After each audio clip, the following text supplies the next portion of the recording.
According to a new scientific study published in the journal Neuro Psychology, there is a link that scientists have now confirmed between damage to a person's prefrontal cortex and religious fundamentalism. Scientists who went back and looked at CT scans of Vietnam veterans who had had some form of damage to their prefrontal cortex and then gave them tests to assess their religiosity found that there is a direct link between brain damage and religious fundamentalism. Now, here's the thing. This is what they explain throughout this study. I encourage everyone to go read this. This is absolutely fascinating. But the prefrontal cortex is the part of the brain that helps control creativity, open-mindedness, curiosity, the things that actually make us question what we see, what we hear, what we know. When there is damage to that, it hinders that particular ability. So people do not question. They accept something for what it is. And now with religious fundamentalism, those things are not based in logic and reason already.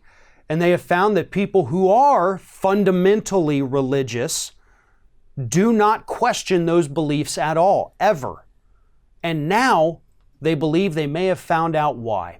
And there's many things that can cause damage to a person's prefrontal cortex. Drug abuse, alcohol abuse, blunt trauma, PTSD, things like that. All of them and many more can damage this part of the brain. It's very delicate. And here's where we are. And this study is important because in too many parts of the world, including parts of America here, religious fundamentalism reigns supreme. And I'm not just talking about the average person who says, yes, I believe in God and I go to church every Sunday, sometimes every Wednesday. That's not who these people were looking at. They are looking at the people who live their life according to a document that they believe was written by God Himself or His prophets. Those people who believe that every word in that book is 100% true and they live their life by it. And furthermore, they want to force it upon everyone else as well. This is not your average, everyday religious person. These are the people you see screaming at other people on the street corners while holding up a Bible. That's the kind of people that have this affliction. And that's what scientists were trying to determine. Is this just who they are? Or is there a psychological, neurological reason that they behave this way? And they believe that they have found the link. So the next time you see somebody standing on the street corner, screaming at you to live your life by the Bible, those may actually be cries for help because this person is not mentally stable, at least according to the available research. They need help.